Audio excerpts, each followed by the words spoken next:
children under the age of 17. There will be foul language and adult content. Viewer discretion is advised.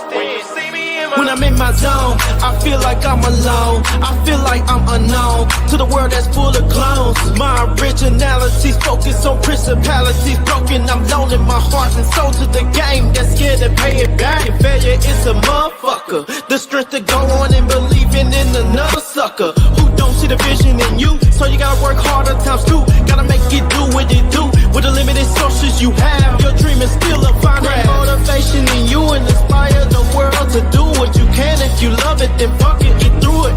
Yeah. Mumble mentality activated. I waited for so long. Get burdens out, outweighed. When you see me in my zone. Oh, yes. What's the deal? What's happening? What's good, ladies and gentlemen? There are two of us here tonight, but it's okay. We're going to do what we do because y'all already know how it is when you got the OG crew in the building. And of course, as per mother, again, usual, I am the one, the only one that they ever call Mr. GQ. And I'm going to keep saying it until it changes. Let's talk about it. Well, first of all, they ain't never going to change. I am your boy, DJ Micah B. It feels good to be back. Old school crew on Gentlemen's Talk Wednesday. So it's only right that I go back and say happy Gentlemen's Talk Wednesday. Like the audio days. And salute. Had to start off with a shot like we used to. Look, that'll work. Ironically, water. It's okay. Oh, it's definitely not water, but ironically with my America cup, but we're gonna leave that right where America. I am the leader of the Four-Eyed Coalition, as y'all know. I recently got glasses, and here I am. I know you can see the reflection of my screen in the camera. I don't necessarily know what to do about that. I can't really do nothing about that, but unless I get like a filter or something. But I am trying. You know, we used to start the show off and we tell y'all what we're drinking today. Yeah. I'm trying something new that the lady recommended me at Total Wine. It's some new tequila. It's called Solo Agave. Hey, you know about it already, don't you? Yeah, it's nothing new for you. It's never new for you. That's it though. Solo Agave, get at us. Yeah, that's every week. So let me quick little rundown on the Solo Agave real quick. Solo Agave is a good mid-tier party tequila. Like if you hosting a party or anything like that, it's a good one to go. It's very inexpensive, but it's smooth. It's smooth, not a lot of tequila burn. But it's just a smooth, solid tequila for a party, especially if you're in a pinch and you ain't trying to spend no money on a bottle of Dom or something else like that. Like it's good for that purpose. So it's cool. It's smooth. I'm gonna go back and buy the Blanco and see how I like it. You'll like the Blanco better. I'm just gonna tell you that right now. See, that's what I'm talking about. See, I think the Blanco, if it has normally Blanco has less burn or whatever. So I think the Blanco would be good to actually throw into a margarita. A margarita machine. If you're gonna make a margarita with a margarita machine, a frozen margarita, that's what it tastes like. It tastes like it should go in a margarita. So yeah. Shout out Solo Agave. I fucks with it. I ain't drinking nothing too fancy, just a little spiked lemonade. Nothing too crazy. It's just it's been one. I say it's a spiked lemonade with a Celsius chaser. So it's that's interesting. I got a long night ahead of me, so school. You know it. Yep. I'm trying to get this bachelor's degree next year, so I got to get this shit done. And then just some work shit. So we got a interesting show tonight. Interesting things that have kind of been floating around. Obviously, you guys know, we all know what happened last week. And of course, Gentlemen's Talk didn't really speak on it too much because it's really sensitive. And clearly, you must be careful what you say and how you say it because you might fuck around and get canceled, for lack of a better term. So we decided to, take a step back, kind of let the dust ain't really settled. That's the crazy thing. It's probably amplified because of all the continual backlash that is continuing to happen from this situation. Um, no matter how you feel about it, this, that, and the third, no matter how you felt about the person, no matter how you vote, no matter what color you represent, any of that type of shit like that. Um, remember at the end of the day, there is a human element to this that we're not talking about enough. There is an actual human element, and this entire situation resulted in a wife without a husband and children without a father. That's the wrong answer. Point blank, period. That I'm saying it like that. We should not be in a world, fuck that. We should not be in a country where you're supposed to have the freedom to say things, but yet you're also allowed to have extreme consequences for saying said things.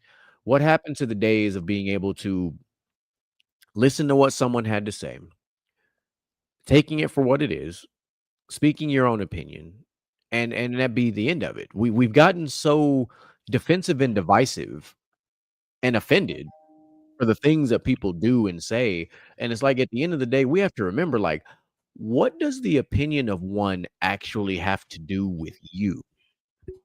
That person's opinion does not pay your bills. It does not actually affect your life. It really doesn't. Like, if you really, really think about it, the opinion of someone else doesn't actually affect you until you let it affect you. It's words. Words are only venomous if you allow the venom to enter your body. And in this case, you let it enter your mind. Once it enters your mind, then it becomes a whole thing. A lot of people have lost sight of allowing people to just be who they are, say what they got to say. Now, respectfully, say what you got to say. Don't disrespectfully say what you got to say. But it should not, nothing that you say, as long as it stays in the parameters that I just laid out, should it ever cost you your life. And on the other side of that, we're noticing this, and I'm sure DJ Micah B has seen this.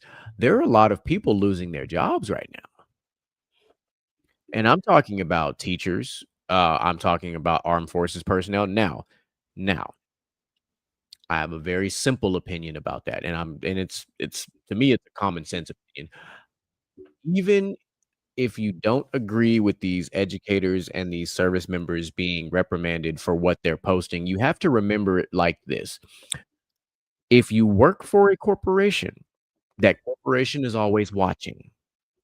And they told us this. DJ Mike B knows this. They told us this back in 2006, 15, 16, somewhere in that realm. That when you start applying for jobs, these jobs actually start to look at your social media. So we've known this to be a thing. Your social media is a dangerous place depending on what you put out there. So if you work for a corporation, you work for a school district, you work for the literal government, let's just keep it like that. Or if you work for a company that has very strong, views or ties, whether it's religious ties, whatever it is, you have to remember that. You have to remember who you're representing. It's more than just yourself. So you have to not be ignorant.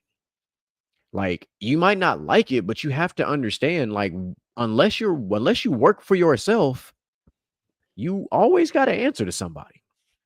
We have this platform right here, this very public platform. Myself, DJ Micah B, Outlaw, Mr. Gent, and Moolage, we don't talk very much about our full-time jobs outside of this. You guys, if you've been listening to the show long enough, have a generalized idea what we do. You have a generalized idea. You know that three of us, are labor workers, and two of us work for the government. That's the extent of what you understand about what it is that we do. Unless you follow us on our own personal social medias, you don't really fully know what, but you have at least a summarized idea of what we do. Here's the peel back behind the curtain. We all work for certain groups of people where we cannot say certain things. That's all. I have worked entirely too hard on my non-podcast career to say dumb shit to jeopardize all the work that I've put in. So that's why I don't say a lot of certain things. I fire off on things, but if you ever notice, I don't talk about political things because I ain't got time for that. First of all, I just don't like talking politics. I think it's fucking stupid. That's just my opinion. My political views are very simple, and I don't have to talk about it. we like to be entertaining around here. So we like to make fun of Hollywood doing dumb shit, making fun of celebrity athletes doing dumb shit. We like to talk about music. We like to talk about fantasy sports. But why am I going on this tangent, this rant, if you will, this very, very calm GQ type rant? Because DJ Micah B brought a situation to my attention right before we came on the air. I'm not even gonna waste the time to play the what's trending video because if I get copyrighted again, I'm gonna find that cat and I really want to slap the dog shit out of him. But that's neither here nor there. But this is important, and I need everybody to follow us on this one. I'm gonna kind of briefly go into it, but then I'm gonna let kind of because I feel like DJ Micah B knows more about this than I do. I glanced over the article, so I'm giving you fresh off the dome what I know. So if you don't know this, as of 6:45 p.m., which was not that long ago, ABC pulled Jimmy Kimmel Live off the air indefinitely over the comments that he made in regards to Mr. Kirk. So even if you don't watch a lot of TV, you know who Jimmy Kimmel is. You've seen his show, you've seen him at the Oscars, you've seen him at all these different. You know who Jimmy Kimmel is, and okay? You know Guillermo. 100%. He is a very lovable guy. He's a funny guy. He does good stuff. Like he's entertaining. He's a public figure that we all know very well. And of course, the Jimmy Kimmel Live show. But the problem is, and here's why I said that, you have to be mindful of who you work for. We all love Jimmy Kimmel.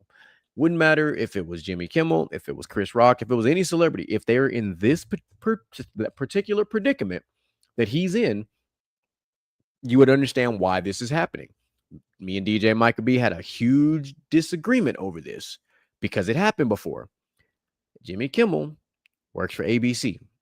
ABC is owned by Disney.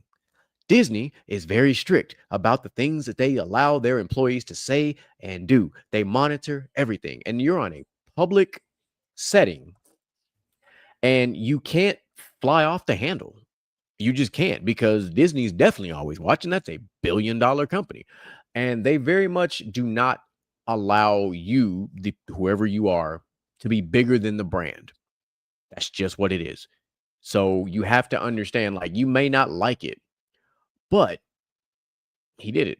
And you put the FCC president in in an unfortunate spot, because what people don't know is the FCC commissioned the broadcast license of ABC, which is a subsidiary of Disney, was at risk because of the remarks that he said.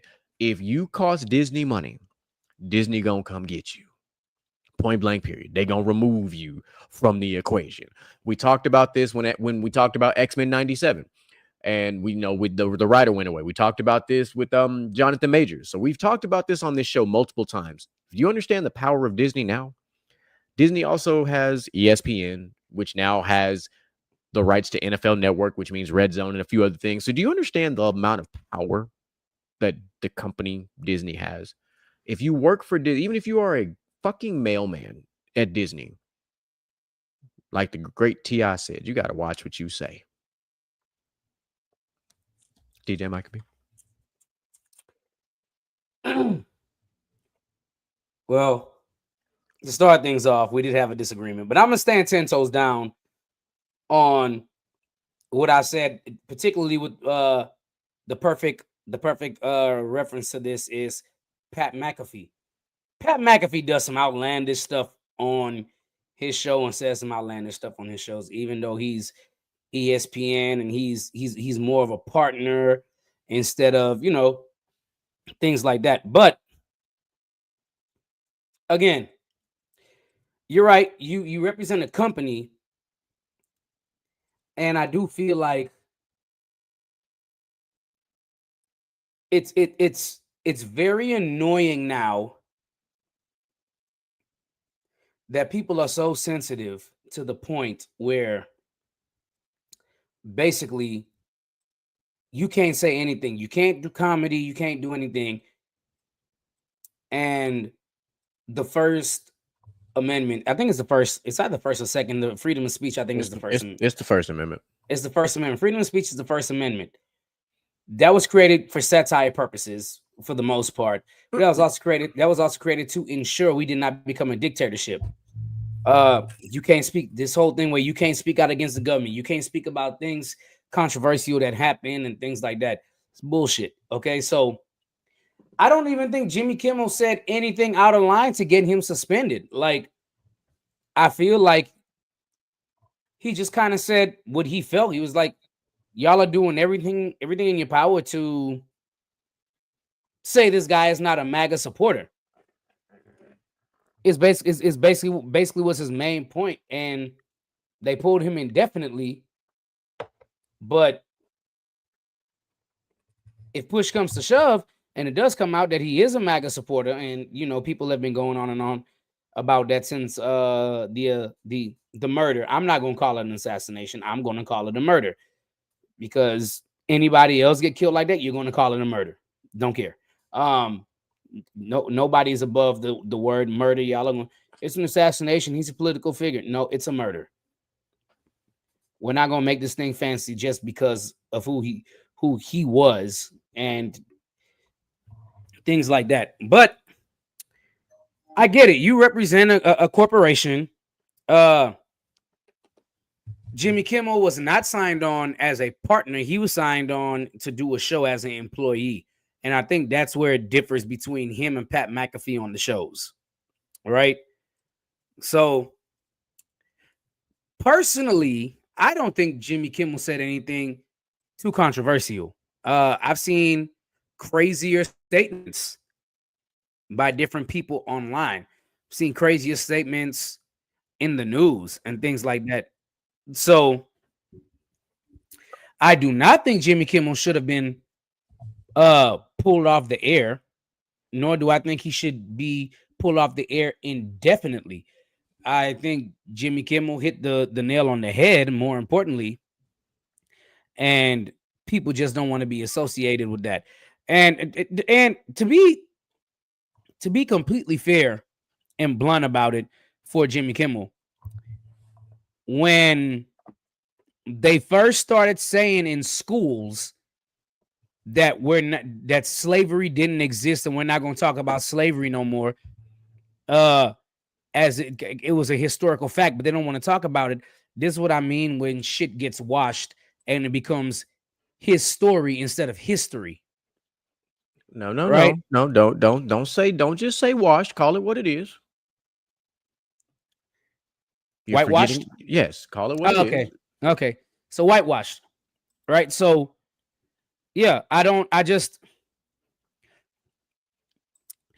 but the other problem I have is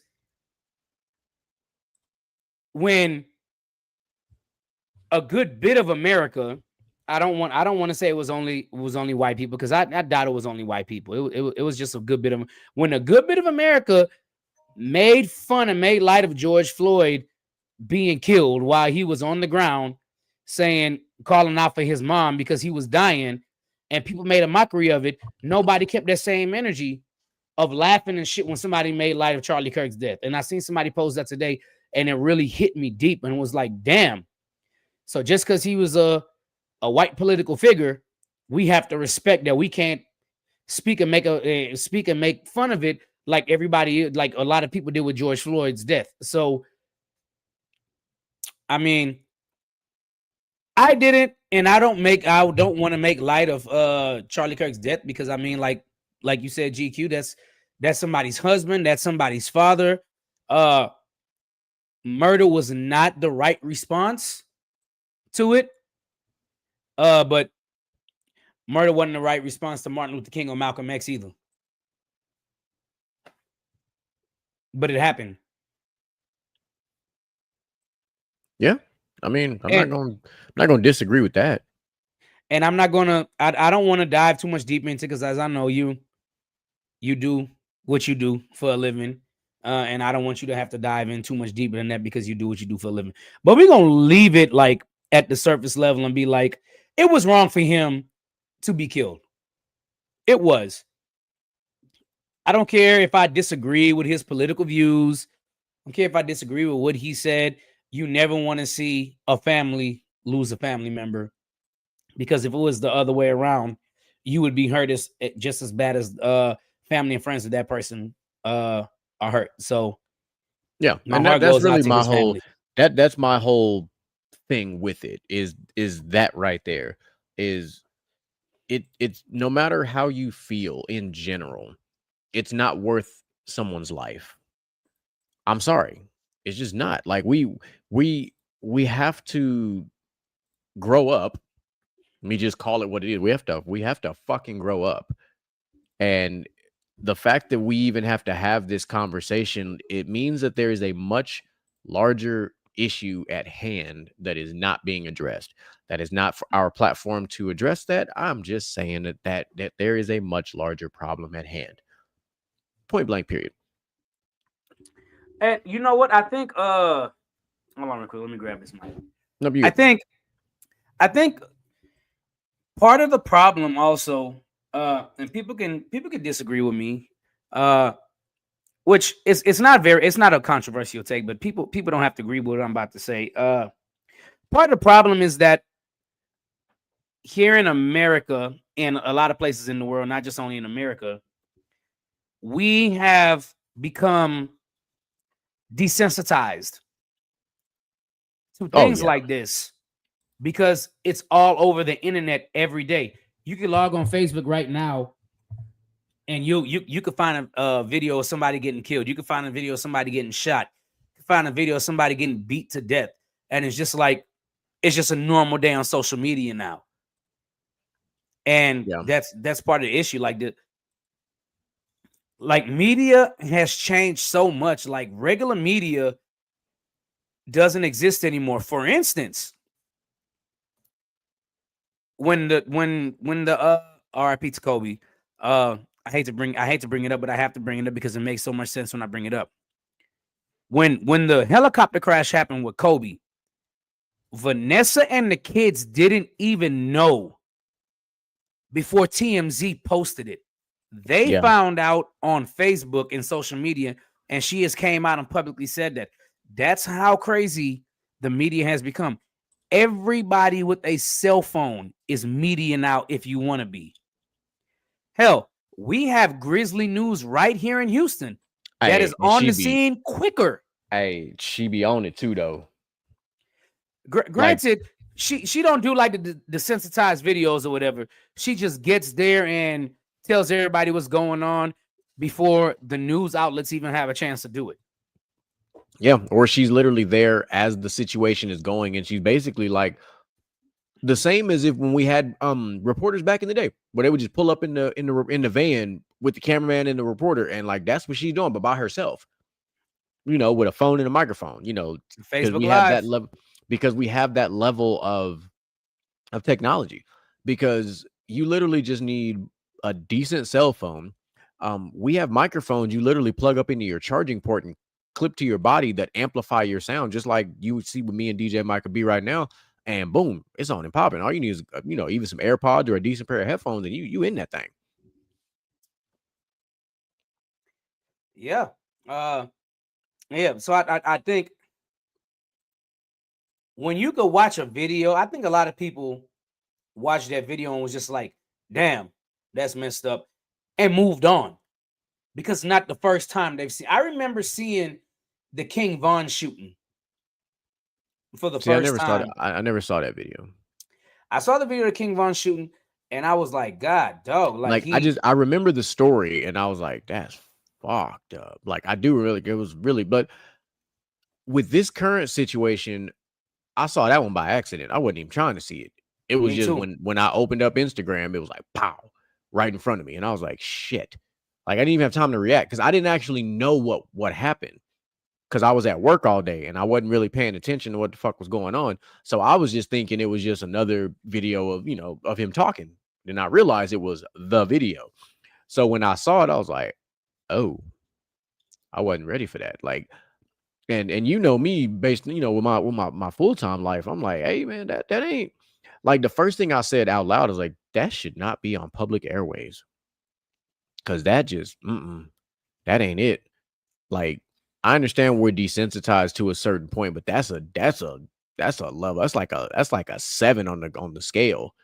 of things that people just shouldn't see. See, I felt like as kids, we were showed or shown the JFK assassination, and that's how I felt when I saw this one. I was like, "Yo, this is wild. Why is this being shown?"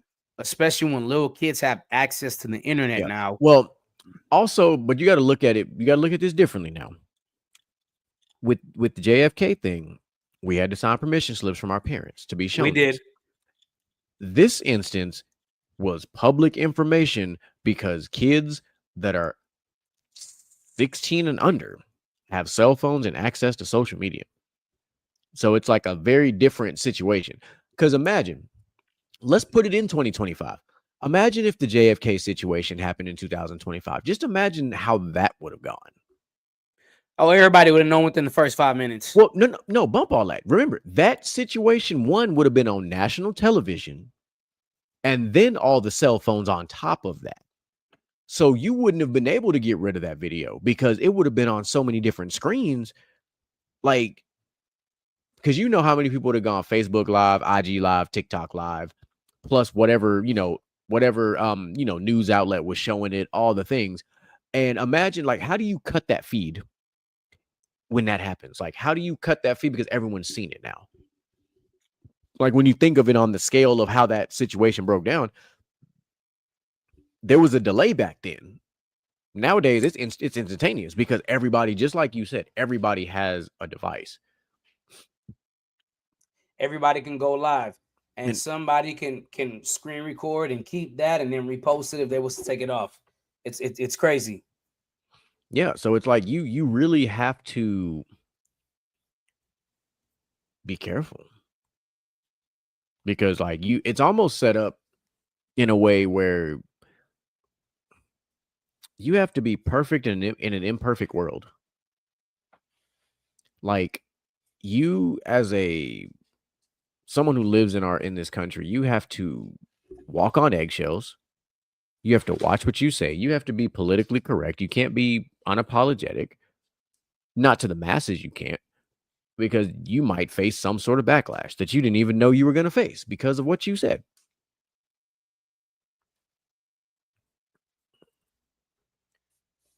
I don't know, man.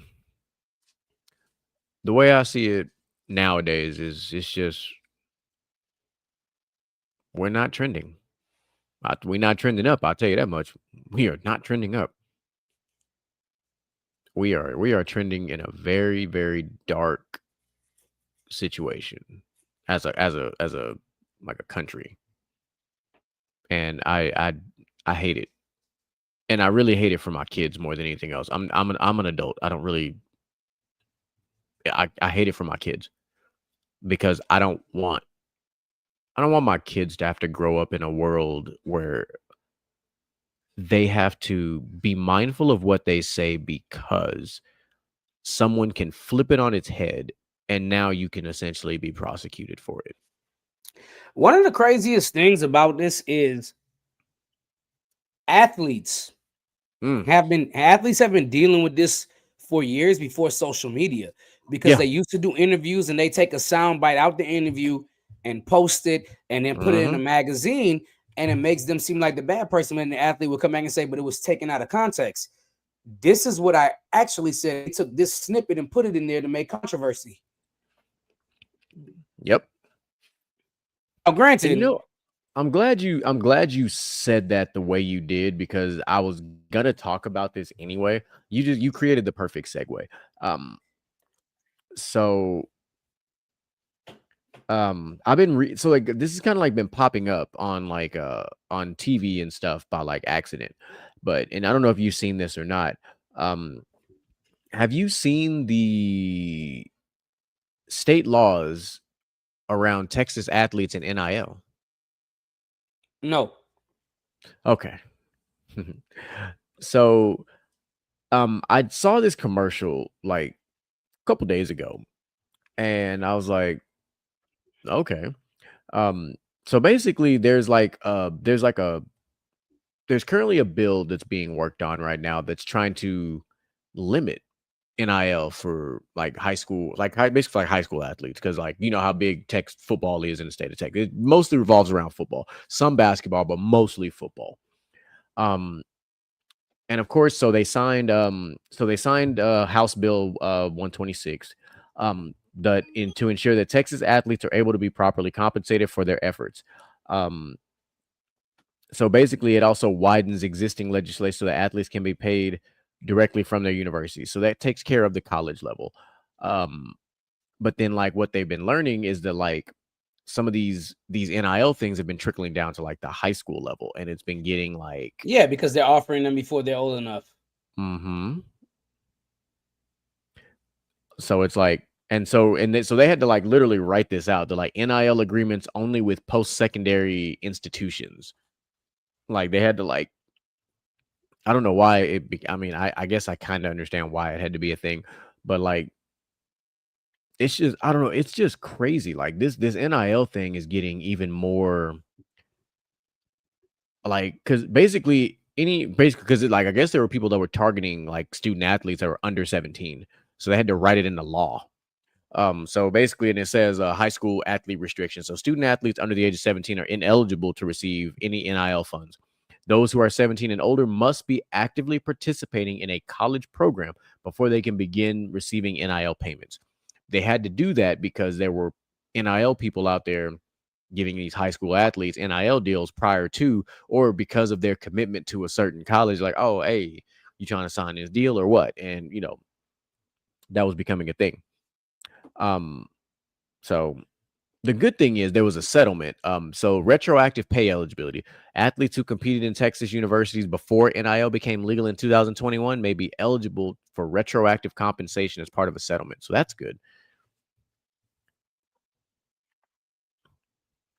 So needless to say, I would say we've got to keep an eye on this because it sounds like this is going to become more and more of a thing that we're going to have to keep our eye on moving forward.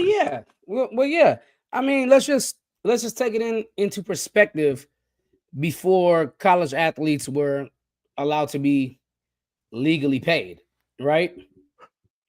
Before they were allowed to be legally paid, the envelopes under the table. Right. So like it's the same thing, but now it's trickled down to high school because college athletes are able to be paid. Before, when college athletes weren't able to be paid, people were like, hey, I'll give you this money, come play for my program.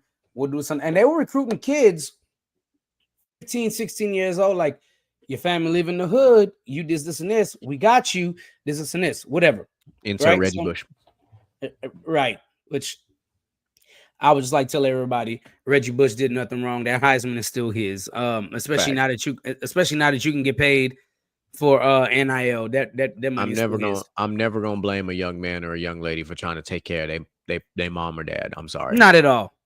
So before, you couldn't pay college athletes, right? Now you're not supposed to pay high school athletes who are underage not participating in your program. For those of you that don't know what they mean by participating in the program, some people do graduate at the age of 17. I was one of them. And if I did play sports in high school to where I would have a scholarship, I could enter the program for especially like football. I could enter spring football at that college when spring football starts, for the people that don't understand. So once I'd enter spring football, then I'd be eligible at 17 to start receiving compensation from NIL to get paid. And that's what it means by they're not currently active in that university's program. For the people that needed a backstory on it, there's your best explanation of it. Or baseball, spring baseball is a thing too, so I think this is a necessary bill, especially in Texas. And I don't want to brag on my home state, but brag on it. I'm going to anyway. We produce some of the best athletes in the whole nation. I want to remind y'all, 50% of the military is from Texas. Okay, so that should tell you enough right there. And that is including the National Guard as well. And it might be more from the National Guard in Texas than 50%. I don't necessarily know. Maybe GQ could have the numbers for y'all since he's an active participant in that branch. But I think this is necessary because bless you. Now that it is legal to pay college athletes, when it wasn't, you paid under the table. Now that it's legal to pay college athletes, you're going to start going back even further and like, well, I'm trying to pay this guy from the time he's 15 to make sure he comes to my program. And it's essentially the same thing that was going on when people were leaving high school and going to college. So yeah, it's definitely a necessary bill. You shouldn't be able to do any kind of NIL negotiations, and the parents shouldn't be able to do any kind of NIL negotiations before the kid is 17. Because essentially when they turn 17, they're responsible for their money. This is not a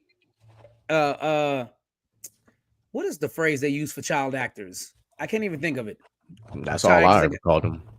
So this is not a thing for child actors where the parents are pretty much in control of the money and they have to do trust funds and things like that to make sure the kid gets the money upon the age requirement, right? And again, a lot of 15, 16-year-olds that go to school right now, I thank God I didn't grow up in this era because I ain't buying no Balenciagas and all this stuff and y'all flexing at 15 and 16 and this and that. That's crazy. And I know a lot of you are going to come out and say, well, what about influencers that are getting millions of dollars right now when they're still under 17? Well, as an influencer who is in control of the money, and it's going to be the parents because they can't pay the influencer directly. I think it's like custodial thing. Right. I know what you're talking about. Conservatorship. Right. There we go. Unless you file for independence. Emancipation. Right. Emancipation. That's it. I couldn't think of the word of it. So unless you file for emancipation. I got you. Don't worry. So yeah, this is definitely necessary. You should not be able to give a 14-year-old kid a contract for him to sign of saying, I'm going to play for your college for $1 million a year 4 years from now. Yeah, absolutely. And a lot of people be like, think about Ryan's word, his parents taking in all of that money. Hey, facts. Yeah. So, but at the same time, I'm glad that we're talking about NIL because there's something I learned that I didn't know. So, and we talked about this cat on, he talked about him on Inside the Huddle, and then we talked about this same guy on this show. We called him a dumbass millionaire. The quarterback from Tennessee who transferred to UCLA, Nico Emiliava, however the fuck you say his name. So, and I'm bringing his name to light because if you've been watching college football, you know what you've noticed. He been straight booty cheeks, absolute hot dog water, ain't been shit. However, he's been so bad that his coach got fired. Did you know, DJ Micah B, I learned this. When your coach is fired, before you play 4 games, you have a 30-day transfer window? No. I just learned that last week. So, because the firing happened before a team played 4 games, players that have not redshirted can retain a year of eligibility if they transfer within that 30-day window. Now, that's important for this reason. The QB in question, Mr. Nico, already utilized his redshirt year, so he wouldn't actually be able to join another team until the spring semester. So even though he may not transfer, quote unquote, now in his 30-day window, is to say that he may not, transfer later. But I want to bring this up because here's one of those problems with NIL. Why did you pay that kid so much? Because, first of all, I know whoever gave this young man advice wasn't paying attention. DJ Micah B, I know you don't watch a lot of college football, but you know enough about college football, so you'll understand exactly what I'm about to say. Playing for the University of Tennessee in the SEC is a good thing. Oh, yeah. It's a NFL machine. It pushes out a lot of players. A lot of people don't realize that. One of your most notable players that came out of Tennessee that is in the NFL because he was like the number 3 running back at Alabama is Alvin Kamara. Alvin Kamara was not getting any play at Alabama. He transferred to Tennessee, balled the fuck out, and look at him now. So there's Superstar. things like that. There's a current wide receiver who plays for the New York Giants. His name is Jalen Hyatt. Jalen Hyatt had a 5 touchdown game against Alabama, and that's what boosted his draft stock. Now, is it translating to the NFL right now? No. But why am I saying that? Because when you play in the SEC, you have lots of primetime games. You have lots of chances to put film out. You have lots of chances to showcase your talents. Nico, you didn't play that bad last year in Tennessee. And I actually think you would have done a lot better this year had you simply stayed, but instead you chased the bag and you are showing the world that how do you go from the SEC to what, the Pac-12? Is that where UCLA is now? I don't, or they go to the Big Ten. I I know don't there was a remember. weird ass realignment, but either way, Yeah. fuck all that. You went from the powerhouse, one of the powerhouses of college football conferences, to a lesser conference, because I do believe that a lesser conference, and you're A lesser struggling. school at that. A lesser school for shit sure. Like, it's just, I don't know. Sometimes, like, and the problem, what we're learning with NIL is that we're giving these athletes, what's the word I'm looking for? Entitlement. Privilege. That's what I was gonna say. It's entitlement because because something didn't go your way, right? And all of a sudden you're like, well, I'm just going to transfer. Oh, UCLA's in the Big Ten, by the way. So not supremely a lesser conference, because the Big Ten is a very good conference. But It's legit. in regard, it is legit because I mean that's where your Ohio State is. No, they're in the ACC, aren't they? No, they're in the Big Ten. They're in the Big Ten. Ohio State's the Big Ten. Yeah, Ohio Mhm. State in Michigan are the Big Ten. Pretty much that's what's left in the Big Ten. In football, That's we ain't talking it. about basketball. We ain't talking about. We're just talking about football, folks. Don't get pissed Yeah, off. yeah. Basketball, we know. Michigan State and a bunch of we know. Okay, We know they Our started football breaking that shit up in Yeah, we're talking sports. about football. Okay, football. There's really only 2 Big Ten teams in football. Let's be real. I don't even know what the Big Ten looks like now after the realignment. It might be better. It could be better. I'll look that up one day. But we got to stop. Like, and I know people are like, oh, but but coaches can leave at any point in time. Why can't players? I'm like, because if as an athlete you're leaving because you don't like a certain thing a certain way, whatever it is, you have to. I just feel like that nobody wants to struggle anymore. Like nobody wants to persevere. Okay, so the Big Ten has 18 teams. Which is insane because I'm looking it up right now. Oh, they are better. Ohio State, Penn State, Michigan, USC, Oregon, Washington, They're way better. Yeah. Minnesota, Maryland, Wisconsin, Purdue, Rutgers, UCLA, yeah, Northwestern, USC. Minnesota, yeah. Yeah. Okay, so the Big Ten is a lot better. A lot better. That's good. Yeah, they are a lot better. They're a lot better than they have been. Because UCLA, USC, Oregon, and Washington all joined the Big Ten. Okay. Yeah. And then the Pac-12 essentially collapsed, Yeah, pretty much. basically. Okay. Yeah. Time to rebrand the Big Ten with a different I'm name trying to too. tell you, you can't beat a Big Ten with 18 teams, but that's actually, hey, I ain't gonna lie to you, for college basketball, that's fire. It's deep for college Dog, basketball. for basketball, that's crazy work. I don't think, but the problem is, I think some teams are in the Big Ten just for football and not any other sports. Let's find out. I'm gonna look it up because we have. I know you are. I know you are. All right. Big Ten college basketball teams: Illinois, Indiana, Iowa, Michigan State, Michigan, Minnesota, Nebraska, Northwestern, Ohio State, Oregon, Purdue, Rutgers, UCLA, Washington, and Wisconsin. Okay, so it's across both sports. Yeah. Well, except for USC, that because they didn't list USC on the Big Ten college basketball team. Well, USC is are they the ACC? I'm trying to find out. Oh no, here we go. Okay, okay. I found a much more updated list. Okay, USC is on. Okay, the other list I was looking at didn't have it updated, but this one has. Okay, Illinois, Indiana, Iowa, Maryland, Michigan State, Michigan, Minnesota, Nebraska, Northwestern, Ohio State, Oregon, Penn State, Purdue, Rutgers,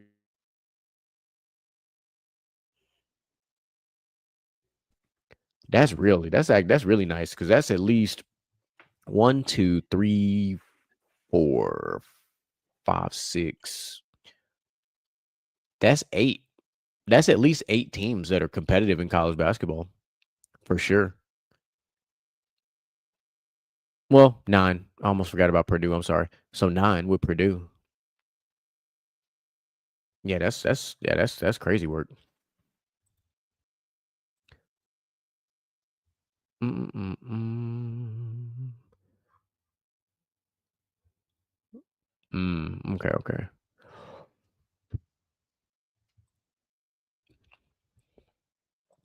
Now the one to look at though is like the Big 12 has changed a little bit. And Big 12 is gonna be fun for college basketball this year too, with U of H being over there and Colorado. Colorado was all right. I mean, I think their girls team was a little bit better last year, but Colorado's gonna be good. Cincinnati, Baylor, BYU. Yeah.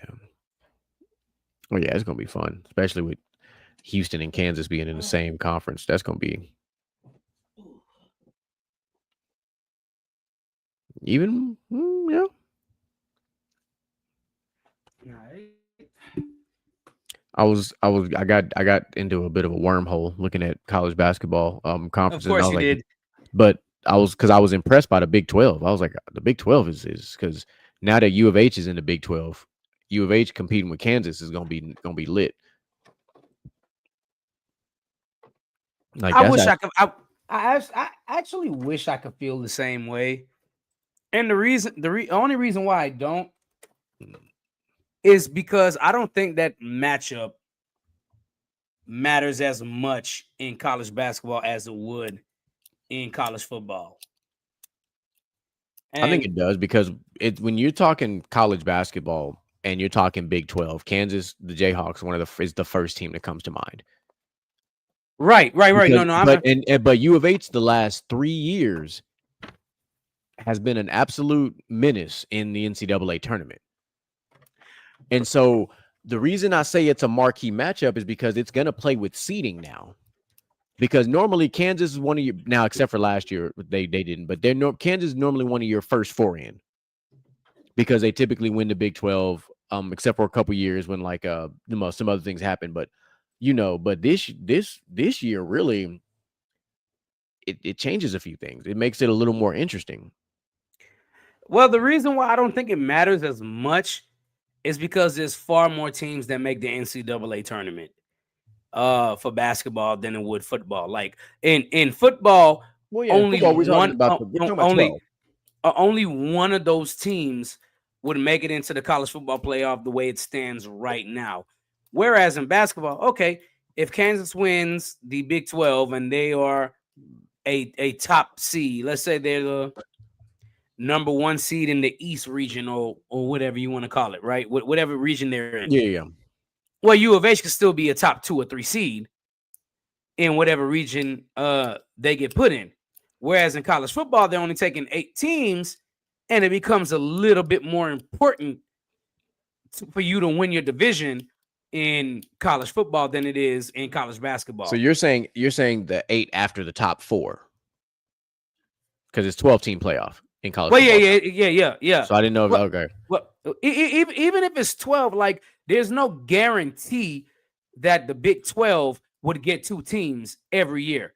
No, in college football, in absolutely college not. football, right? So that's why I think that matters more for football than it does basketball. That's why I'm just like, No, so in I'm basketball, it does saying because it's rare that the number one team or number one seed overall just wins. Period. yeah. So what I'm saying is it makes the Big 12 more compelling and entertaining because you've added some more teams. Because even that Colorado men's basketball team was pretty athletic last year. West Virginia is always competitive. They're always scrappy.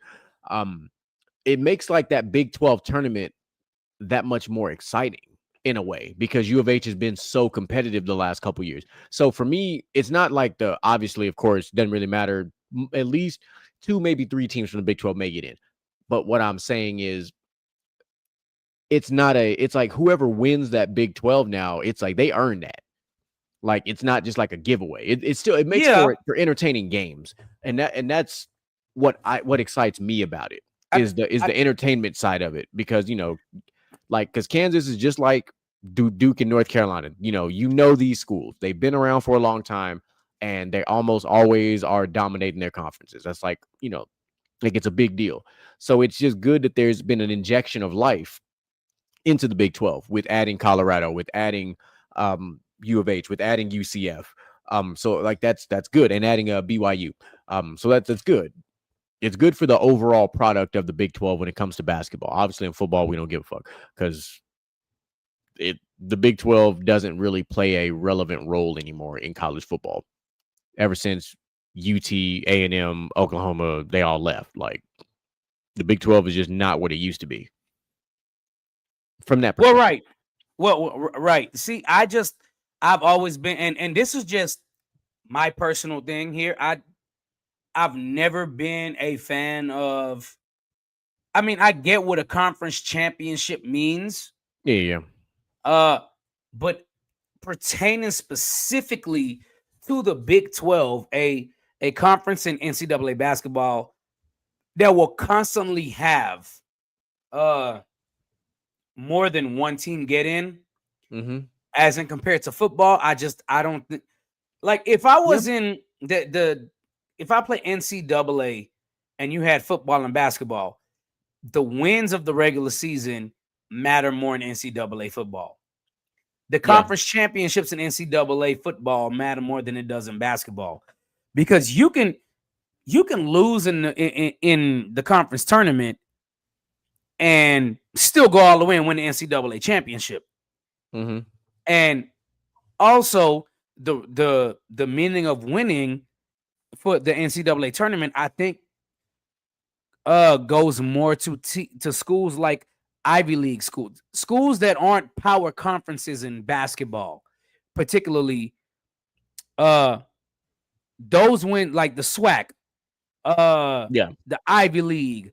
Like, you're probably only going to get 1, maybe 2 teams in the tournament for that. That's why I'm just like, winning the conference championship is cool. You get to cut the net or whatever, but it doesn't really. That's how it is. Hear me out on this one. That's how it is when you win your division in the NBA. Nobody give a shit about your division in the NBA. It doesn't even give it a mandatory thing that you get into the playoff. Now, normally, if you win your division in the NBA, you're probably going to get into the playoff anyway, because the NBA takes 8 and 8. And you're gonna get a banner that nobody knows you got. Right. So I don't even know the division breakdown in basketball. That's how unimportant it is. Like, it's literally one of those things for NBA basketball where it's like, I know the Southwest Division. Why do I know the Southwest Division? Because I live in the Southwest Division. It's the Spurs, the Mavericks, the Rockets, the Pelicans. I feel like there's 5 and I'm missing one. Maybe OKC is the 5th. No, OKC is with the Grizzlies. Is there 5 or 4? I don't remember if there's 5 or 4 in the NBA. But nonetheless, it's like, okay, the Rockets could win their division right now. I'd be like, okay, and the fuck does that mean?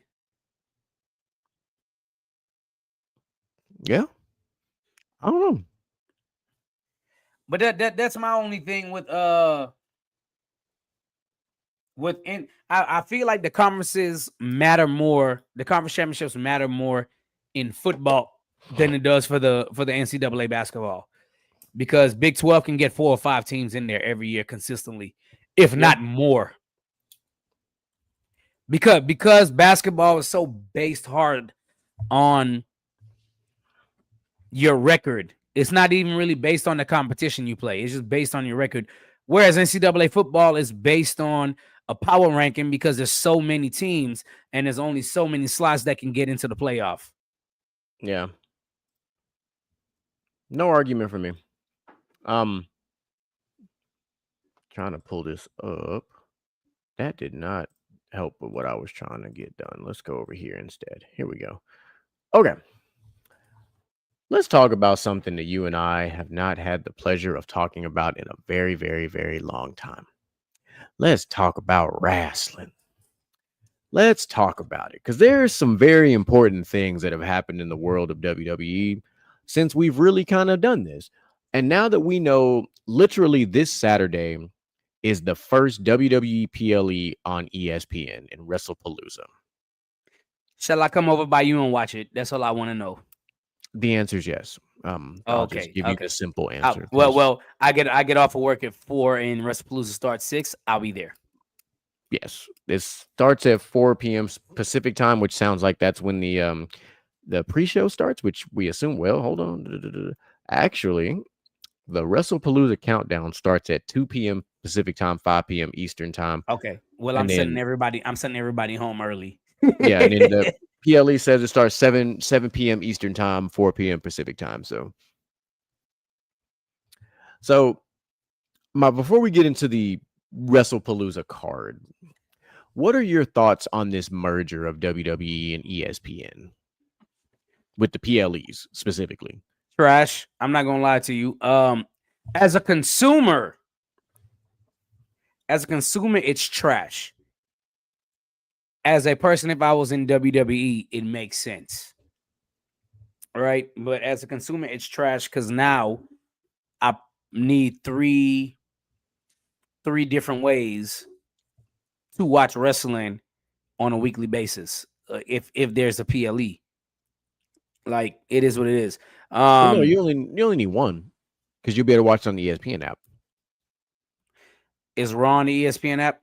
Because Raw No. is still on Netflix. Yeah, but you said 3 ways to watch PLEs. No. I'm in 3 ways to watch WWE every week if there's a PLE. Track is what I'm saying. So maybe even 4 because NXT is on CW. Is SmackDown on CW? I don't remember. No. USA, I believe. Oh, right. So okay, so I can watch everything. I can watch everything but Raw on Hulu. I just have to, but I mean, I have Netflix, so I don't care. But also, I watch Raw on Netflix, and Right. I watch NXT and SmackDown on Hulu, and then I have the bundle, so I've had the bundle way before it was a big thing.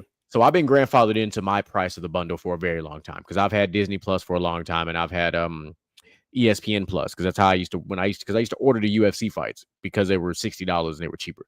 So I've been a loyal bundle member for a very long time. So I wasn't upset entirely because I already have these things. Okay. The price that I pay isn't bad for what it is. Now I understand your point completely. For the average consumer, it sucks. It does. For the average consumer, it sucks. Because if you didn't already have ESPN, the app and all the stuff, it's not cheap by itself. So it's kind of pushing you to get the bundle because the bundle is cheaper. The new price, it's debatable. So that part's tricky. But like you said, that from the talent perspective, it's actually great. And why I say that is because I watch certain shows on ESPN during the day. So we were talking about this in our WWE group chat that me and DJ Michael B have, and literally on Monday or Tuesday, while I was watching Get Up, like live, and they were in the middle of doing one of their segments, all of a sudden Seth Rollins' music plays, and I'm like, why the fuck is Seth Rollins' music playing? And all of a sudden, here he comes out, and you're like, oh shit. And if you look at it now, these major talents are all across ESPN. They show up on the Pat McAfee show. They show up on Get Up. They show up on First Take. Like, they show up. And it's a part of, like, so now the branding is even bigger because ESPN is a worldwide global thing. So it's like, oh, Now we're putting TKO and WWE on full scale. Now, the good thing is, I imagine, I say good thing. I don't know if it's entirely a good thing yet. I feel like at some point, I don't even know if they can actually do this, but don't be shocked if they do this. And like I think once the Netflix deal ends, don't be surprised if Raw ends up on ESPN. The problem is I don't know if they can do it because of football season. That's what will fuck them up because of Monday Night Football. You would have to start at like 4 o'clock.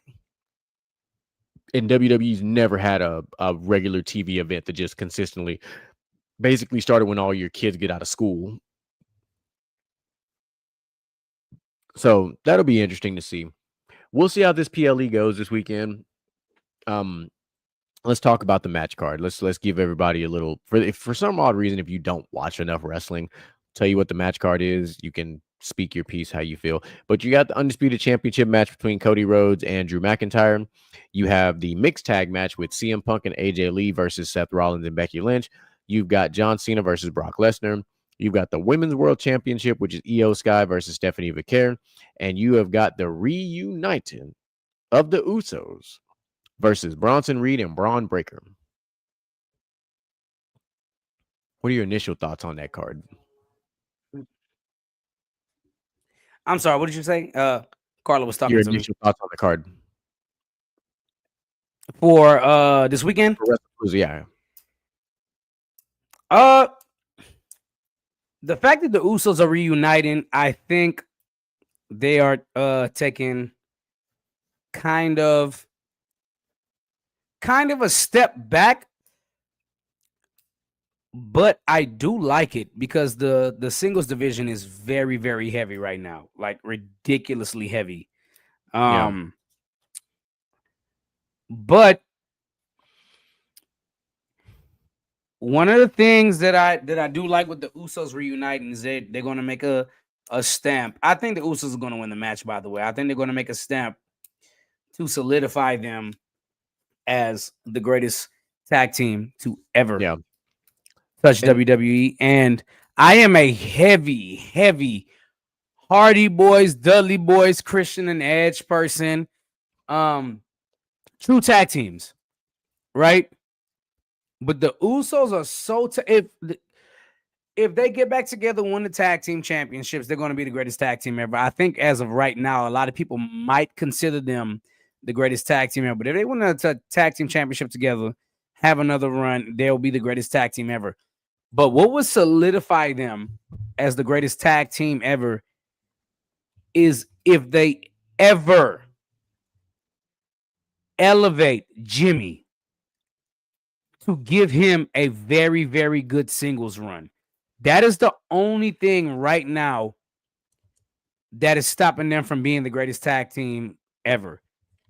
And Jimmy is getting a pop right now. And I want to make myself clear when I say this. I don't know if you agree, you might agree. I just want to let everybody know Jimmy has always been the better wrestler. I'm dead ass serious too. Jimmy has always been the more pure wrestler. He's always been a better wrestler. Jay is just more charismatic on the mic and galvanizing the crowd, right? So I've always thought Jimmy was the better wrestler. And with Jimmy being the better wrestler and Jimmy getting better and better on the mic, I think it's time for them to let Jimmy have a run at a singles championship. Even if it's something like the Intercontinental or the US. And I know Sami Zayn has the US Championship, so why would they have Jimmy fight Sami Zayn? Because of the whole bloodline thing and the whole storyline. But at some point, Jimmy has to have a singles run because Jimmy is very good. As far as WrestlePalooza goes with Brock Lesnar and John Cena, this is going to be the last time they face off. And a lot of people clamored for this. And I want to tell everybody, last time they faced off like this, when they went in the ring and everybody had to separate them, they were really trading blows. These niggas was really fighting. I'm just letting y'all know now. It came out. They were really, they don't like each other. I don't know if that's the same as now. But back then, they did not like each other. They were not pulling punches. They were really fighting. And they were really throwing punches and hitting people when people try to break them up. Yeah, no, for sure. So I think it's gonna be good. Who else is battling? The AJ, women. you got the mixed tag match, which is like Mixed probably gonna be that's you know. I'll be the first one to tell you I hate mixed tag matches. I really do. I do. Okay. And the only reason why I hate them is because for the most part, you're not going to let a man hit a woman, but you let a woman do a move to a man and do something. I mean, none of these women are China. China will be like, to hell with it. I'm strong enough to do this, this, and this. Right. But I think they should have let AJ Lee and Becky Lynch battle it out by themselves for the championship. I do. I think that match is coming soon. For sure. I'm fine with this mixed tag match because of how it was built. Because this is going to be one of the first times we've actually had two legit married couples fighting in a mixed tag match, which I actually think makes this a very interesting match. And if you really think about it, there's a lot of history here. You've got AJ Lee, who's been out of WWE for like 10 years. And then you got CM Punk, who was out for a very long time, who then came back. But you got Becky and Seth, who've been there, been workhorses, been doing all the work. There's so much that's like built around this match that this could be one of the best mixed tag matches we've ever seen. As much as you don't like them, this could be a really good match to see. Fun fact, we were talking about tag team stuff. Did you know that the most decorated tag team wrestler is Kofi Kingston? I thought it was the Dudley Boys. Kofi Kingston has 11 championships. Dudley Boys he has maybe wrestling right now, yeah, but he has 7 reigns as a SmackDown champion and 4 as the Raw tag team for a total of 11. The Usos hold the longest tag team title reign.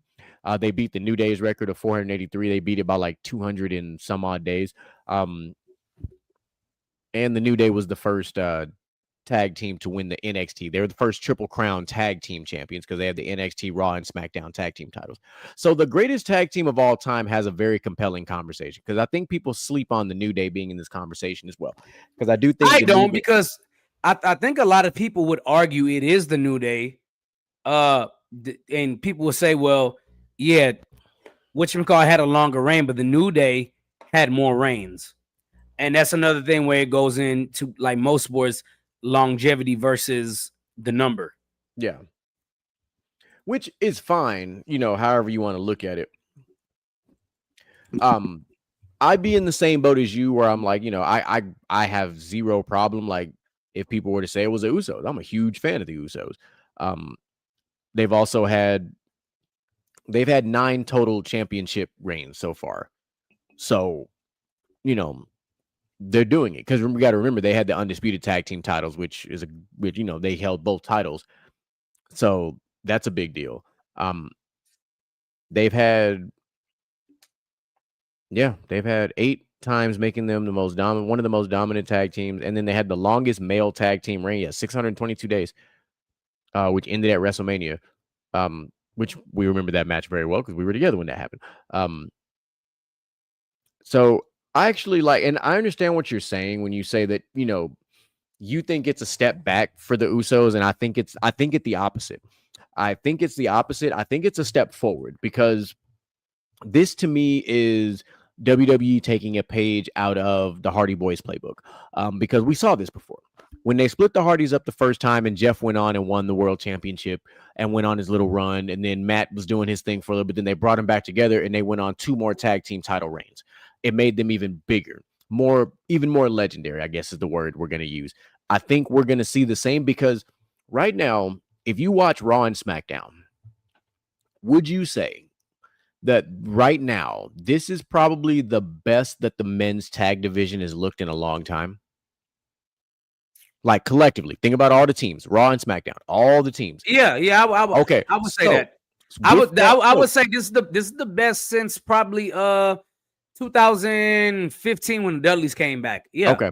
So hear me out now. With that being said, if this is the best it's looked, to include the Wyatt Six and everybody that's in this mix, to include, Tommaso Ciampa and Johnny Gargano, DIY, why wouldn't you bring the best modern day tag team back into the fold and elevate this I division even more? Because it's saturated, but not to a point where it takes away from the product. Because this is I'll give WWE their props on this. The amount of competitive tag teams that we've had recently have made these tag team matches better. So I think adding the Usos to the mix only elevates whatever future plans that they've got going on. Well, the reason I would say it doesn't, and hear me out, right? Only reason why I would say it doesn't is for one reason. I think they hit the nail on the head when they let Jay and Cody win the tag team championships, because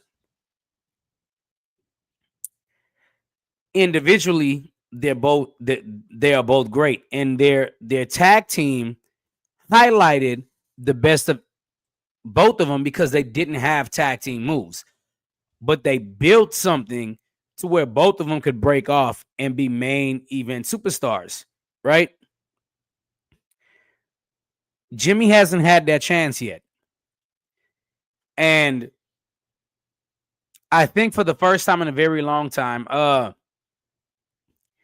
would just like to say these are probably the first people since Christian and Edge where both of them can probably win a singles world championship. Yeah, I've always thought that. Because most people don't remember that Christian did win. Was it the World Heavyweight or the WWE Championship? I don't remember. Heavyweight Championship. Yeah, okay. So Christian did win the World Heavyweight Championship. And I think that if you put him back in a tag team and eventually you don't break, if you put him back in a tag team, I don't think you'll eventually be able to break him up again. I don't know how you would do it. Like you already stretched the storyline so much to break them up. How could you break them up again to give Jimmy a chance to go on a singles run?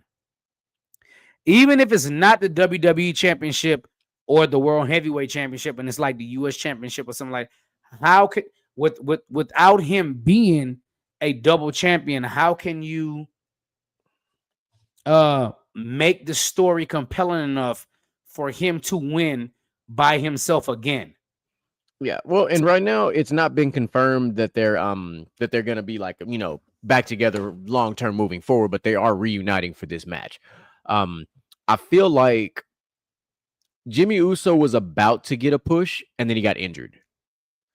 Because people forget that he had that knee injury right before Jay got elevated and did all of his stuff. So, and you can still kind of, if you watch closely, you can kind of tell like Jimmy's really just getting back to where he's moving around at normal speed again. Because when he was in that situation where he was helping out, I forgot who he was helping. He kept, you could see when he was running to the ring, like how he looked lumbering and laboring. Like you could tell he wasn't fully healthy. This is the best he's looked. Like when him and Jay when they both dove over the rope together in sync, I was like, oh yeah, Jimmy might be healthy again. Like finally. So, time will tell. I will say though, if this is a way to dial Jimmy back just so he's with Naomi more while she's pregnant and everything, I'm all good with it. I'm all good with it. Yeah, and I think Naomi should be thrown into the story to break them up for Jimmy to have a singles run on the backside of this. Yeah, it'll be interesting. We'll see how it all pans out. Like I said, I'm gonna watch it. I'll give it a full unapologetic breakdown. We'll plan that part out. But I don't know. My camera keep doing weird shit right now. I just see a black screen, so I don't know if you can see me, but I can't see me. So No, I guess if your camera goes black, it's because it's freezing. Because it's freezing on my side. oh, okay. But my audio sounds like it's coming through just fine. It is. Okay. Well, I've been meaning to replace my camera anyway, so I may be it'll probably be replaced before long. Um, yeah. I mean, it's unfortunate we missed our crew tonight. I hope everything's cool with Outlaw and Sherrod's at a birthday dinner macabre thing, which is that's good. We're glad people are enjoying life, but it's always good to do one of these good old fashioned OG type shows with Oh yeah. with you and I. But wait. And I know you're saying, while we waiting, what the hell is going on? But just in case, why can't I find what I'm looking for on here? Oh, I gotta go to media assets, I think. Yes, I do. Yes, media assets where all of our videos are. Yeah, hold that thought.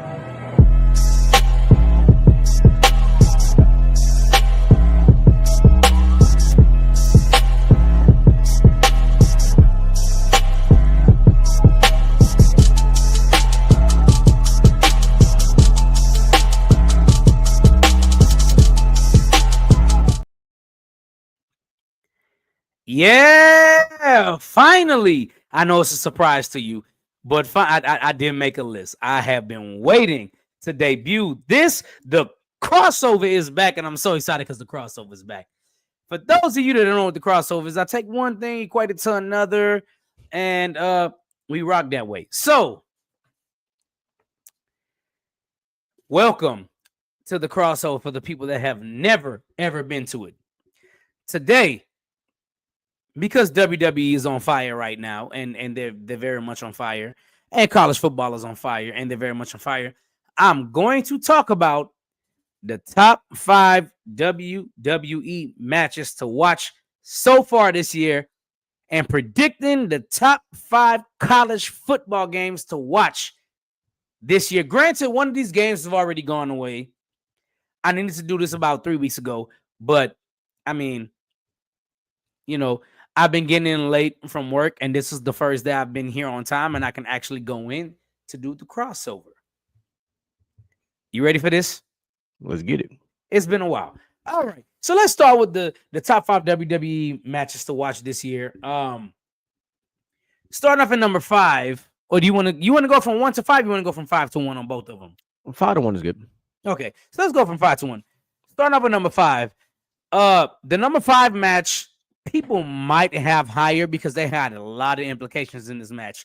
But if you have a chance to go back and watch this and see where all the storylines came from, number 5 match is Roman Reigns versus CM Punk versus Seth Rollins.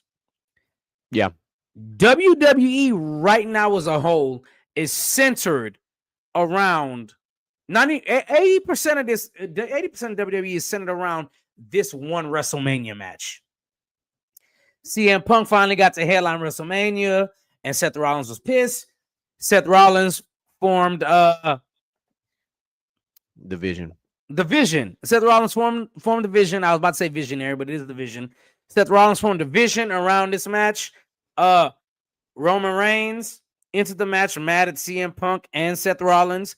He wanted to beat them both, and then his wise man crossed him and joined the Vision. He crossed him and CM Punk at the same time, which I don't think anybody saw coming for the most part. I thought he was going to turn on Roman Reigns. I didn't think he was going to turn on CM Punk. Yeah. Which blew my mind. So if you get a chance, watch that because it's everything. 80% of WWE is based on this one match. You got 3 different factions for the most part going at it right now, and they all hostile. And even though LA Knight is not part of any faction, I'd put him under the branch of CM Punk because he's like, yo, I got crossed by both teams at this point, which is true. Yeah. He's been crossed by Jay, and he's been crossed by Braun, and that puts him dead in the middle with CM Punk. Number 4, and I don't care what anybody says, I love that. Granted, this is not the top 5 best matches of 2025 based on internet voting and things. This is just the ones I enjoyed watching. Number 4, the Kevin Owens versus Sami Zayn street fight. I thought this was a really good fight. I thought it was a really good match. Kind of like was that Karrion Kross versus who was it in NXT? I'm sorry, Baron Corbin. The Baron Corbin fight in NXT. I can't think of the person he fought against, but I did like Kevin Owens versus Sami Zayn in the street fight. Who did Baron Corbin fight in the street fight in NXT? I don't remember off the top of my head. I can't remember if it was Ilya. I think it was Ilya Dragunov, but this is at the end of last year. It wasn't this year. I don't remember off the top of my head. Going into number 3, and I know a lot of you are gonna be like, how come Jey Uso winning the belt is on the list? Because it wasn't that good of a goddamn match. And we all saw it coming. Okay, so number 3, I'm going with Solo Sikoa versus Roman Reigns. Granted, it was more like the end of last year, right? But I loved every bit of Solo Sikoa versus. They did very well in making Solo Sikoa look like he was equal to Roman Reigns, finally elevating. And this was a pivotal moment for the NXT roster and everybody coming up in the NXT roster. A pivotal moment. And the reason why it was so pivotal was because these two guys were both homegrown from NXT.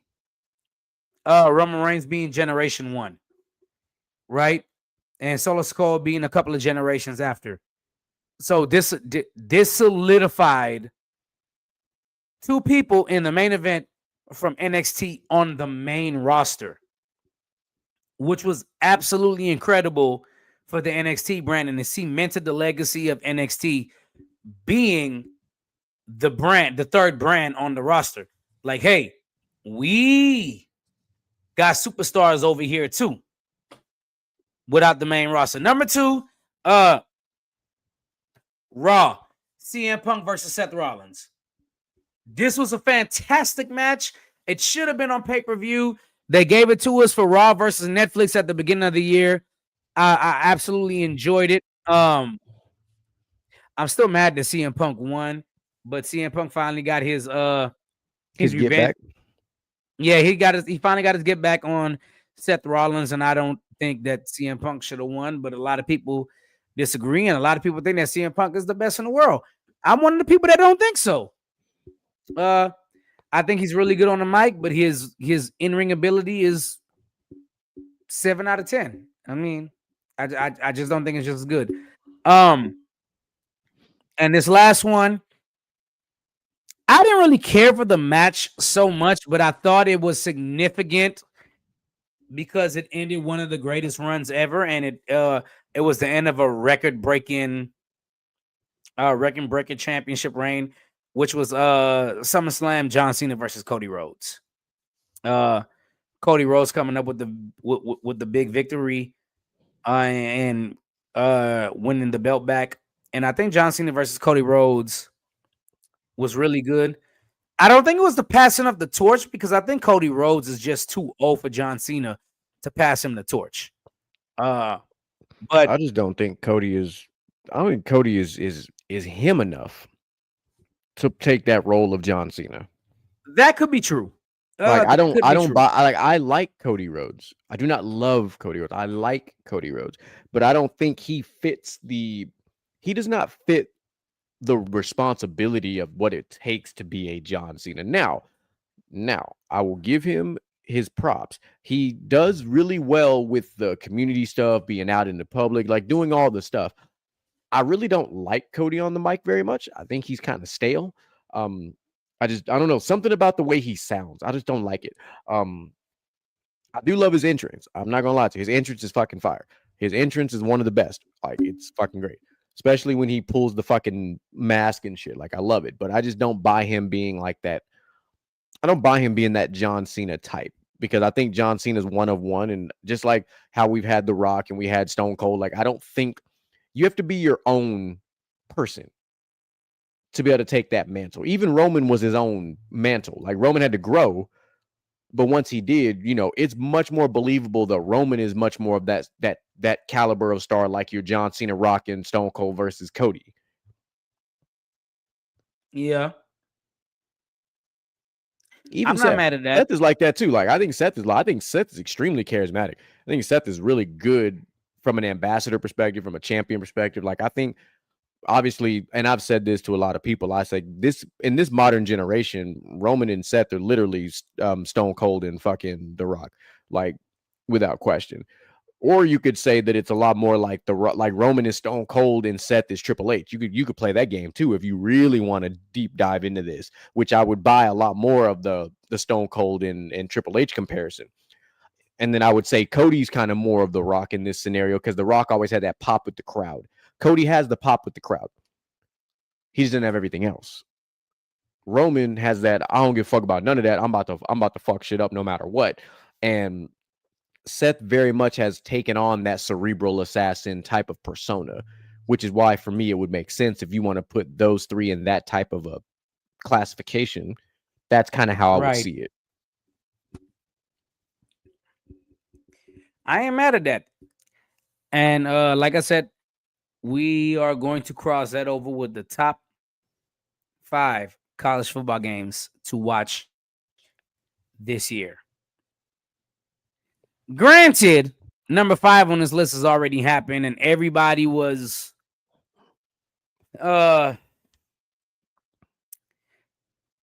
everybody kind of watched this game for the most part. Everybody was pretty disappointed, but the hype behind this game was crazy. Starting off at number 5, Texas at Ohio State. Boo. Was it a good game? No.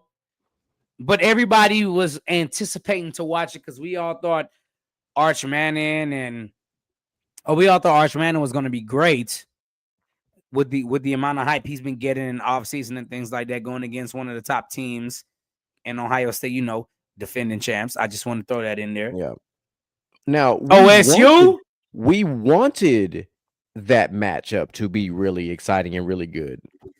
It was trash. Yeah, it was. Call it exactly what the fuck it is. It was trash. It was trash. But I'm just the hype leading up to the game. The hype leading up to the game, we were all ready to yeah. Oh, and as fans, we bought the hype because it made sense. It just didn't live up to the hype. Yeah.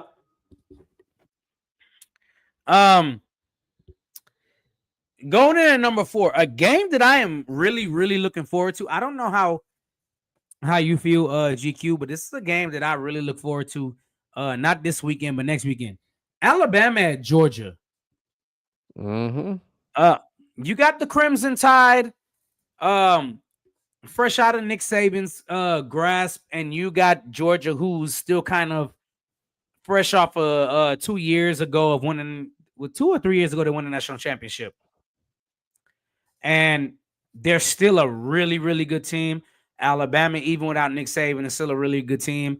I think this will be a battle of 2 top 10 teams when it comes around. It will be a battle of 2 top 10 teams, and it's going to be a really, really good game. For sure. I can't wait for this game. It's going to be fucking phenomenal. Of course, number 3, you already know where I'm going with this. I'm an Ohio State fan, and this is the Friday after Thanksgiving. I'm an Ohio State fan, and every year everybody tunes into this game, and you know exactly what I'm talking about. The oldest rivalry in college football. Ohio State versus Michigan, November 29th. Right after Thanksgiving, the number 3 game on my list. Legends are made, coaches are fired, allegations are sparked. Ryan Day almost got fired behind this fucking game.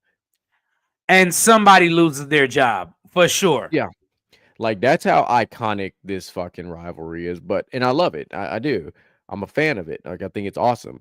And I also love the fact that we're gonna get like the Red River is gonna be happening again this year because that's one of my favorite games to watch.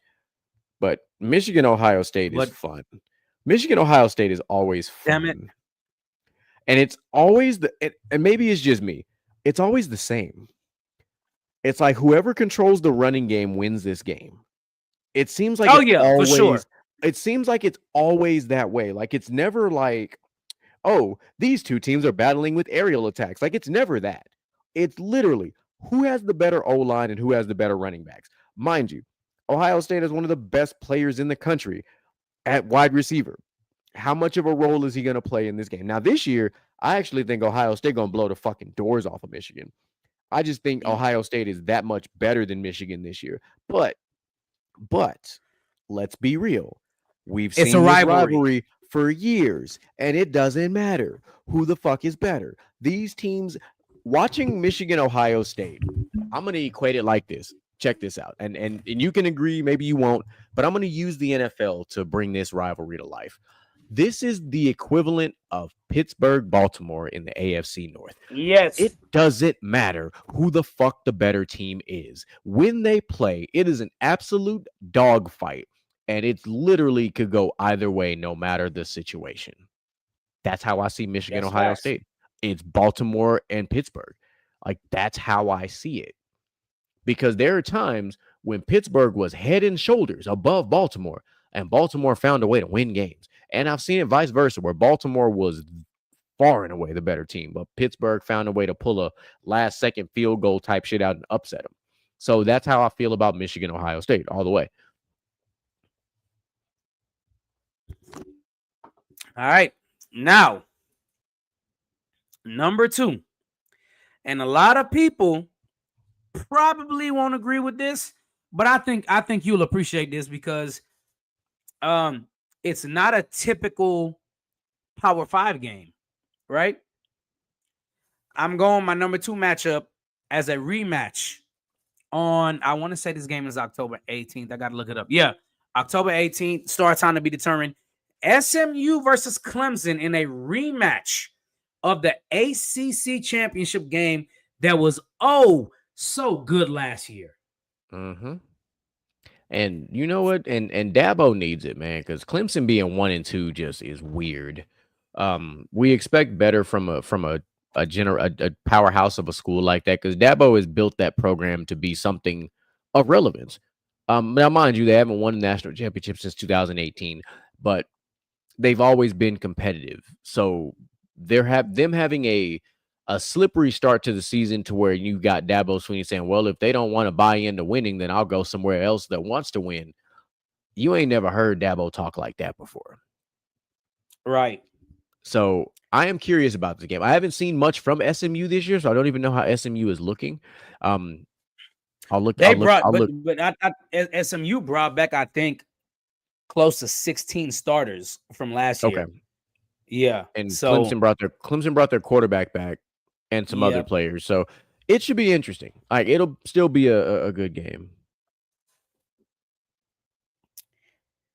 And then my last one, and matter of fact, let me start by saying the 5 college football games I've picked is not in a particular order, right? It's just the 5 games I think you should watch. And GQ is gonna be like, yeah, I'm not surprised by this, but I am going with USC Oregon, and the reason why I'm going with USC Oregon is the first time they'll be in the same conference of the Big Ten, and this might be the game to determine who's going to win, who's going to win the Big Ten, or who's going to be in the championship game for the Big Ten, because it's late in the season on November 22nd. Okay. And both them being the Big Ten, whoever wins this game will probably be ranked the highest person in the Big Ten, and it's probably going to determine who's in play for the college football playoff over the other, because I don't think the Big Ten are going to get into 2 teams. I'm going to say TBD, because we need to see what the records look like. That's true. USC USC is not that good this year. No, they're not. Oregon is. Oregon brought back a lot of talent, and they still have their coach. So Oregon may have a leg up. However, we will see. how this plays out record wise when that game comes up. Because you're right, that game could literally be the Big Ten championship game. But let's find out what happens after, let's say, about week 5, week 6. We're gonna see, because that I need to see a few more things from USC just in total before I make a determination.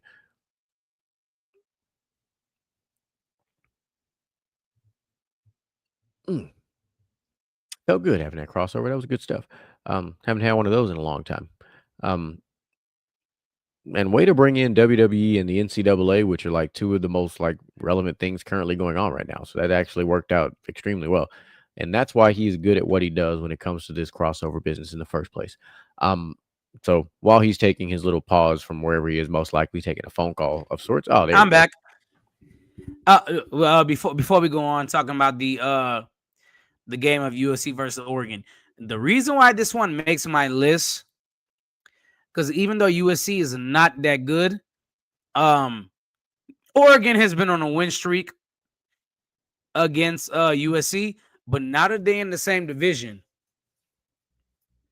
even though I don't think USC is that good, it's a big game, because if Oregon and USC also has close games. Let's just get that out of the way. If USC was somehow to upset Oregon would fall. They would fall big time, losing to USC. So that's why I got it on my list as a big game.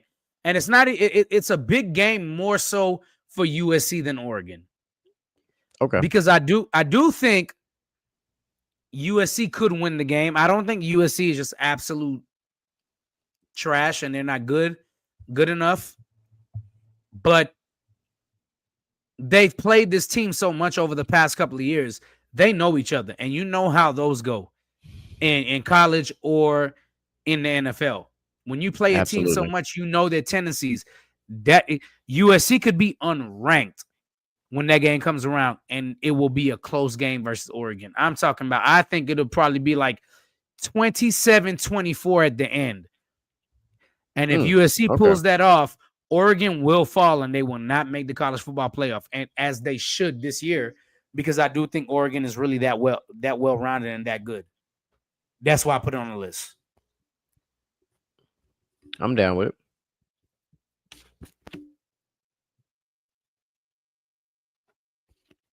But yeah, ladies and gentlemen, there's the crossover. It's been a while. I plan on doing some more of these, but I plan on going back to the roots and going back to this day in comic history and moving forward with it. But as far as this one goes, it was a special edition just because John Cena the last time is now, and college football just started. So don't worry, Brews and Q's is going to make a return. It will make a return, and we're going to have our season-long bet, and he's going to lose to me. I just want to let y'all know. Okay. He's good at playing fantasy. He's not good at making picks. So you say that, and I'm in third place right now in my pick'em league that I'm in right now, and I'm on week 4 of my survivor picks right now. So I must be pretty good at this pick thing. You're good at picking who might win a game. You're not good at picking the overall records. That's fine. If my skill set is picking winners of games, then I'm cool with that, because that's where money is made. No, picking winners of games you choose, not the overall week. No, that's what I'm talking. My pick'em is for overall week. Like I went 11-2 last week. Like don't like. Well, yeah. That's fine. But I'm gonna kick your ass going forward, Brews and Q's. Okay, let's get that out of the way.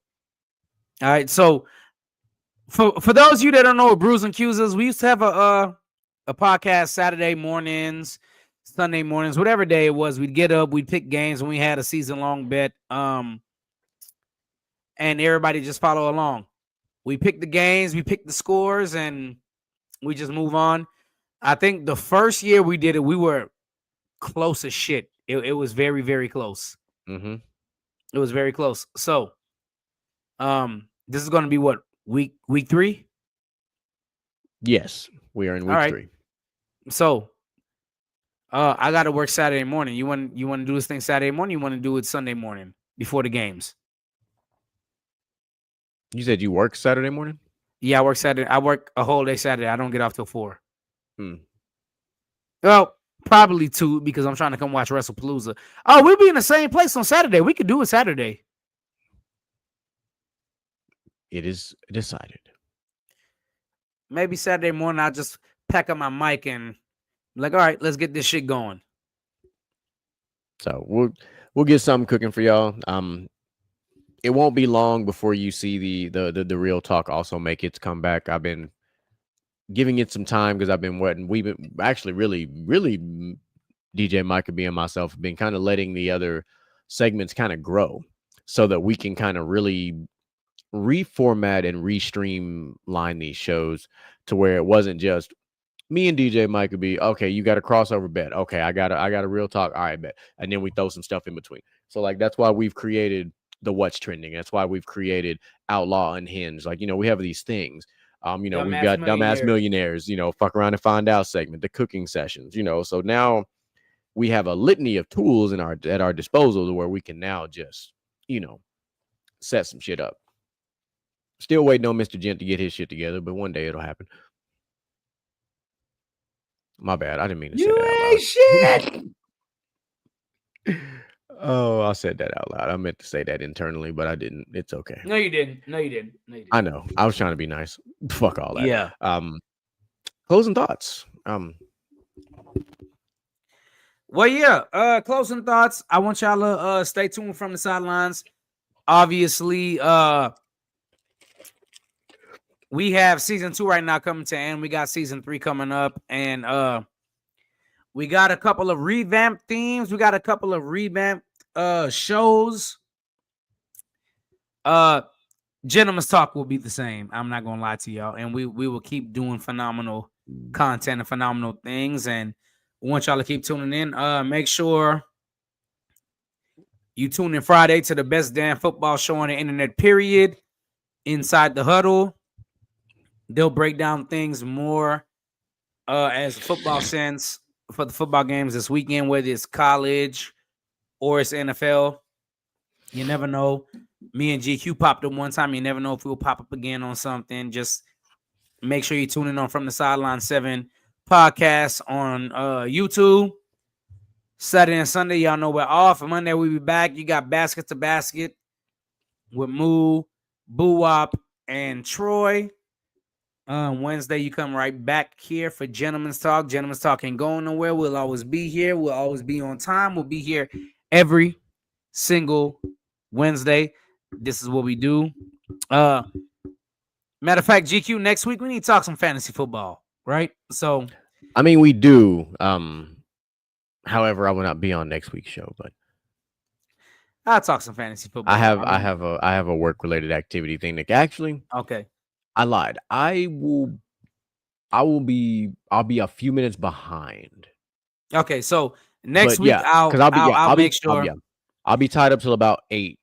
Okay, so I'll try to make the link Tuesday evening. I'll make a link for the show. So if not, I can do all the production stuff. Of course. Too. But anyway, that's stuff. This is welcome to what the fuck we talk about when the camera's not rolling. Yeah, facts. Literally.